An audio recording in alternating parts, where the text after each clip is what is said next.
Morning के लिए। प्रकाश sir, क्या कैरी कर रहे हैं आप मंडे मॉर्निंग के लिए? Good evening to once again.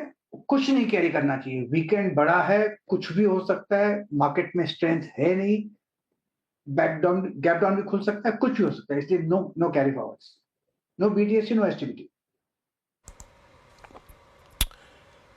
जी, कोई ट्रेड कैरी ना करिए। और रचना जी, आपका टेक क्या होगा?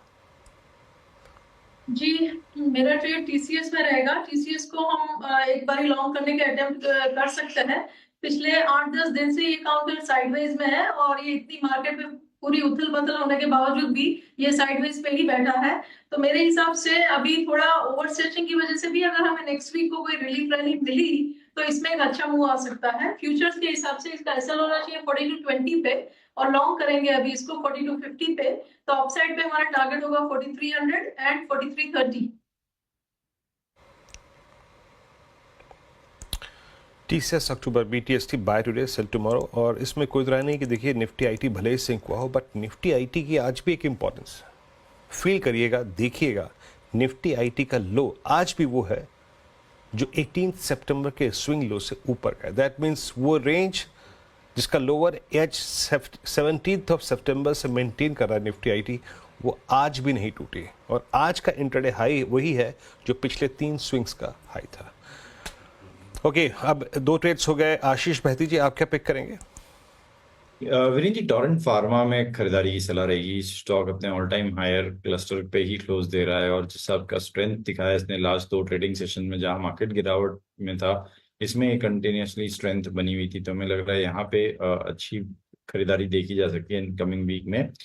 3430 का एक स्टॉप लॉस लगाकर इसमें खरीदारी की सलाह रहेगी। 3550 के पहले टारगेट और 3600 के दूसरे टारगेट के लिए। ओके, आपका ट्रेड रहेगा टोरेंट फार्मा, डिफेंसेस को कैरी करते हुए। आप मानस, आपका ट्रेड? देखिए, एमएनएम में एक सेल रिकमेंडेशन है, क्योंकि एमएनएम में अब lower top lower bottoms clearly intraday chart में देखने को मिल रहे हैं। आज स्टॉक अपने 10 डे मूविंग एवरेज के नीचे फिसला है, तो एमएनएम के फ्यूचर में बिकवाली करने की राय रहेगी। 3035 के आसपास, 37 के आसपास से प्राइस चल रहे हैं, तो एमएनएम के फ्यूचर में बिकवाली करेंगे 3081 के स्टॉप लॉस से 2950 के टारगेट के।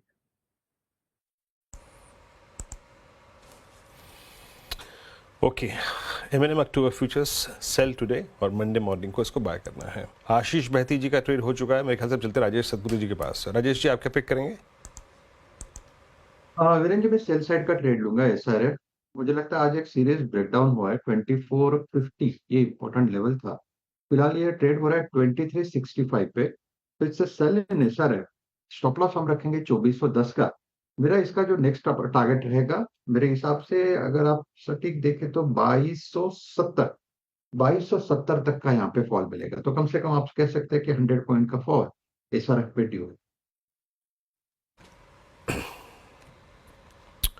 एसआरएफ 100 पॉइंट के यहाँ पर स्विंग के लिए, 100 रुपए के स्विंग के लिए आपको क्लिक करना है। SRF short call,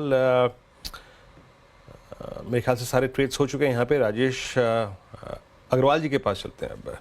Rajesh Agarwal जी, अच्छा कविता जी रह गई, माफ़ कीजिएगा, मैं भूल गया एकदम से। कविता जी, बताइए आप क्या ट्रेड कैरी करेंगी? या तो वैसे तो ट्रेड नहीं भी कैरी करे तो चलेगा, enjoy dandiya Navratri, but still इनका लैब मुझे अच्छा लग रहा है। 1498 के लेवल पर है, तो डिफेंसिव से आप इनका लैब को लेकर जा सकते हैं। 1490 का आपको स्टॉप लॉस मेंटेन करना चाहिए for the price target of 1515 1525। नहीं तो कविता जी, शॉर्ट लॉन्ग ले लीजिए, क्या दिक्कत की बात है? आपको गरबा करने में दिक्कत थोड़ी करेगा। ट्रेड दिया आपने, ठीक है, कोई डिस्टर्ब थोड़ी करेगा आपको वीकेंड में, है ना? ये राजेश अग्रवाल जी, आप क्या करेंगे, मतलब आप क्या कैरी करेंगे नेक्स्ट वीक के लिए? वीरेंद्र जी, नेक्स्ट वीक हो या थोड़ा सा लंबी अवधि हो, उसके लिए एक ऐसा स्टॉक दूंगा जिसे मैंने कई बार दिया है, बीएसई का। और मुझे याद पड़ता है हम 800 850 से देना चालू किए थे, आज की डेट में 4000 के ऊपर खड़ा है और मुझे लगता है यहाँ से भी बहुत अपसाइड बची हुई। पहली तिमाही के नतीजे देखिए, 180% के बढ़त थी रेवेन्यू में, मार्जिन 47% के आए थे 33 के सामने, बॉटम लाइन 4 गुना हो गई थी। एफएनओ के मार्केट में अब जो ओवरहैंग था वो दूर हो गया है, और जो एफएनओ के कारण से वॉल्यूम में गिरावट आएगी वो इनके 20% के आसपास आएगी, और टैरिफ हाइक हुई है तो वो मेरे ख्याल से सेट ऑफ हो जाएगा। सीडीएसएल में इनके करीब करीब 15% की होल्डिंग है, आईएनएक्स गिफ्ट सिटी में इनकी पहुंच है, स्टार म्यूचुअल फंड जो कि म्यूचुअल फंड का सबसे बड़ा प्लेटफॉर्म है वो इनके पास है, कंपनी के पास करीब करीब 2000 करोड़ की कैश पोजीशन है। और इन सब चीजों के बीच में कई लोग अभी हमारे पैनल में भी सेल की कॉल दे रहे थे, कोई बाई की कॉल दे रहा था, भाई बाइंग करो या सेलिंग करो, एक्सचेंजेस के तो रेवेन्यू आना ही है। मैं समझता हूँ बीएसई लिमिटेड एक बहुत उपयुक्त स्टॉक है, न केवल शॉर्ट टर्म के लिए बल्कि लॉन्ग टर्म के लिए भी।